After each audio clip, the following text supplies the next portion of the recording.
warahmatullahi wabarakatuh. Kami dari kelompok 12 mata kuliah model pengembangan organisasi. Perkenalkan, nama saya Jidan Gusmayanto, NPM 222010008. Perkenalkan, saya Raisa Maulida, NPM 2201043. Perkenalkan, nama saya Ginatia Afkatiani dengan NPM 22010056. Di sini kami akan menjelaskan transformasi organisasi sakit menjadi sehat. Nah, bagaimana mengenali organisasi yang bermasalah dengan cara memperbaikinya secara sistematis. Yang pertama itu, apa sih itu organisasi? Organisasi adalah sekumpulan orang yang bekerja secara terstruktur atau mencapai tujuan tertentu. Nah, ada sistem aturan dan pembagian peran agar proses kerja berjalan efektif dan efisien. Nah, selanjutnya apa sih itu organisasi sakit? Nah, istilah sakit menggambarkan organisasi yang tidak berjalan dengan normal, bukan secara fisik, tapi secara manajerial, budaya, dan fungsional, sehingga menghambat pencapaian dan tujuan. Nah, ciri-ciri organisasi yang sakit ada beberapa. Yang pertama, kepemimpinan tidak efektif, terlalu otoriter atau terlalu pasif. Yang kedua, komunikasi tidak terbuka, informasi tidak mengalir dengan jelas, menimbulkan miskomunikasi. Yang ketiga, ada menolak perubahan, pegawai takut inovasi, nyaman di zona nyaman. Terus yang keempat, ada visi dan misi yang tidak jelas. Nah, pegawai tidak paham apa sih artinya organisasi dikarenakan visi dan misinya tidak jelas. Yang kelima, ada konflik berkepanjangan. Nah, konflik berkepanjangan ini antar individu atau antar bidang tidak saling berseteru. Yang keenam, ada disiplin rendah. Banyak pegawai tidak terinovasi atau turnover tinggi.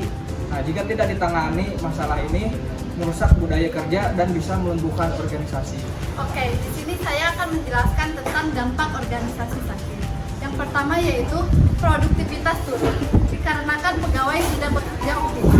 Yang kedua yaitu fokus organisasi hilang, dikarenakan sumber daya terbuang sia-sia. Yang ketiga yaitu kepercayaan publik menurun, dikarenakan reputasi rusak. Yang keempat, tidak kompetitif, sulit beradaptasi. Yang kelima yaitu resiko bubar atau tutup dikarenakan jika tidak segera dibenahi. Oke, selanjutnya yaitu apa itu pengembangan organisasi? Pengembangan organisasi adalah upaya terencana dan menyeluruh untuk meningkatkan efektivitas organisasi, yaitu bukan perubahan spontan tapi berdasarkan analisis kebutuhan nyata.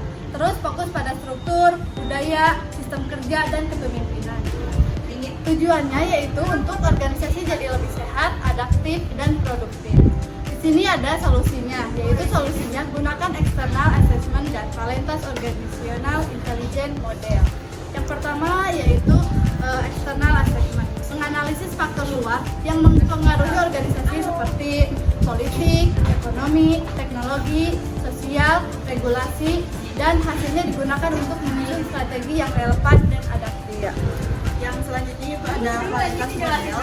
Di dalam Valentas Model ada 11 dimensi kecerdasan organisasi dan ada beberapa dimensi penting. Yang pertama ada strategi vision, apakah arah organisasi sudah tepat. Yang kedua ada shared faith, apakah pegawai merasa bagian dari tujuan bersama. Yang ketiga ada appetite for change, seberapa besar keinginan berubah. Yang keempat ada knowledge deployment, seberapa baik informasi digunakan untuk ambil keputusan. Dan yang terakhir ada performance pressure, apakah target realistis atau bikin stres.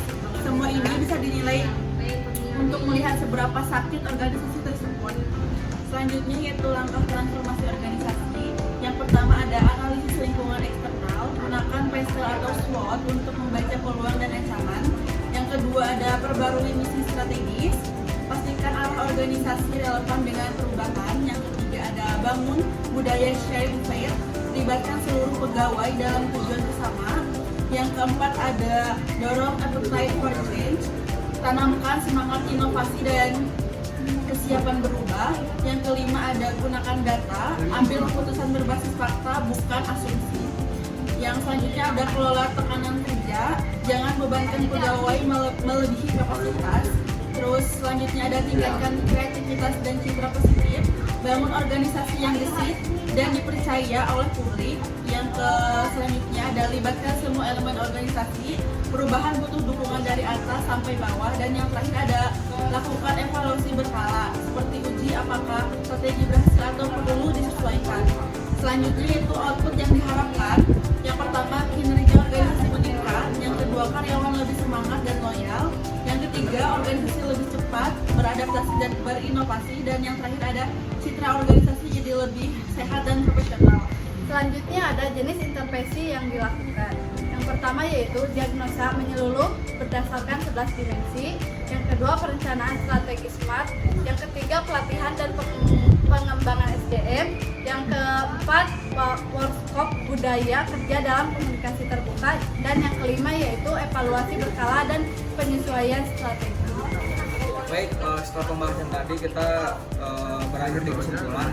Kesimpulannya adalah organisasi sakit bisa disembuhkan dengan menggabungkan external assessment dan Pareto model. Organisasi bisa menjadi lebih sehat, adaptif, dan siap menghadapi tantangan di masa depan. Sekian dari kelompok 12. Terima kasih. Assalamualaikum warahmatullahi wabarakatuh.